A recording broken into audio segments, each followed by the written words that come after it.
If you received a letter about a Mips non-reporting penalty, or you're concerned your practice may be required to report quality data, this video will show you how to check your current Mips eligibility and why that matters before another performance year closes.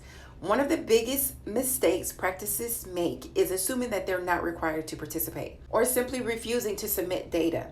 Then they discover later that reporting requirements were triggered, and by the time they find out, the performance year has already ended. Eligibility is only part of the picture.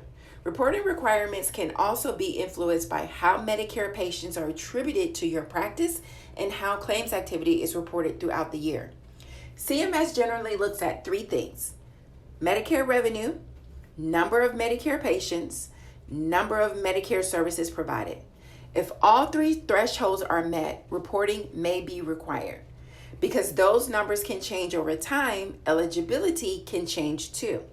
And because 2026 reporting is already underway, waiting until year end to check eligibility may leave you with little opportunity to address problems before future payment adjustments are calculated.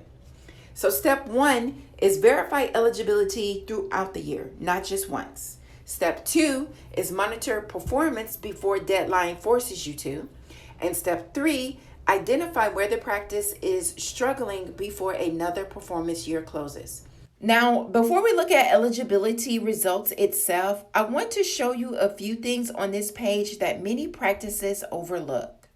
For this demonstration, I've blurred the physician information, but what you'll see is your provider name, practice information, and your Mips participation history. One thing I recommend is reviewing all available performance years, not just the current year.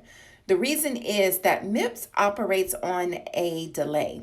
For example, many practices are just now learning the outcome of performance years that closed long ago, while other performance years may still be working their way through the process. Looking at multiple years can help you understand whether this was an isolated issue or part of a larger pattern. You'll also see information explaining how CMS determines eligibility.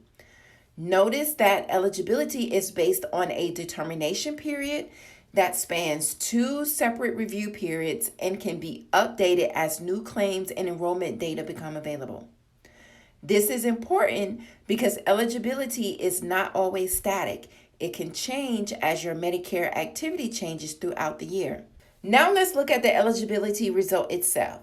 If reporting requirements currently apply, you'll see an eligibility status with additional details available by expanding the section.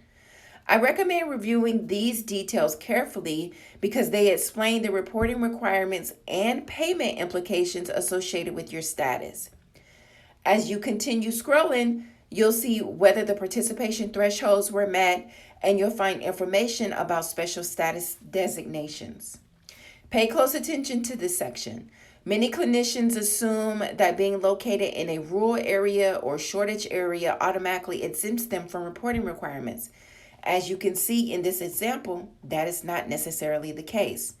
Special status designations do not automatically eliminate reporting obligation, which is why verifying your actual eligibility status is so important.